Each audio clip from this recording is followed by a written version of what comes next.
sun. And we know that there have been a lot of big earthquakes intensifying in the Pacific Rim, the Ring of Fire, you name it. Now, Stan Deyo is a scientist, researcher, worked in classified areas with some of the top corporations, the government, as well as the FBI. And I remember hearing this guy 20 years ago with Art Bell, and he sounded credible, but I just couldn't believe, the earthquake predictions until they kept coming true. Now, he was using government data that they had out on major sites. They took that down. He could still predict it with a lot of precision.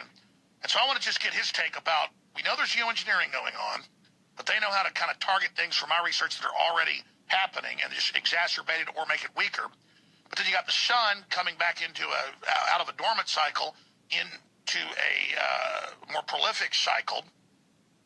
And then you see all the other Earth changes. But why do we see megastorms like 3 hurricanes right now?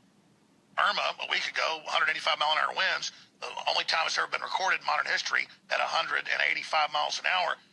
Why historically, even back with ignorant savages could tell that when you had big storms, you also had earthquakes. They've lost over 90 people that we know of. Got to pray for those folks in Mexico. Strongest ever recorded in 100 years of seismographs down there. Now, finally, the LA Times is telling the public, get ready for a megaquake, even though they're many years overdue, according to Stan Deyo.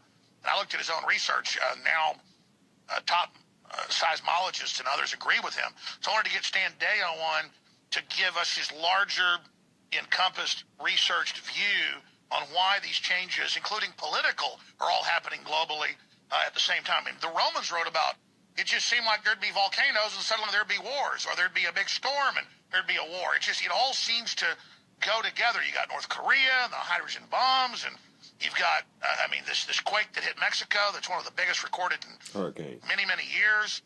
I mean, just look at how huge it is compared to other big quakes that are happening. So Stan Deyo, Deyo, DEYO.com, amazing author, filmmaker. I'm not going to go over his whole bio because we'll run out of time if we do. But we do have coming up, of course, astrophysicist and so much more to go over all this. Dane Wigington, absolutely on target about geoengineering, which more and more they're admitting is going on. So Stan Deyo, thank you so much for taking time out with us on this Sunday evening. Thank you for the invitation. I follow Dane's work, too. It's really quite exceptional. I've sent him an email here recently just to tell him how good I thought his research was, or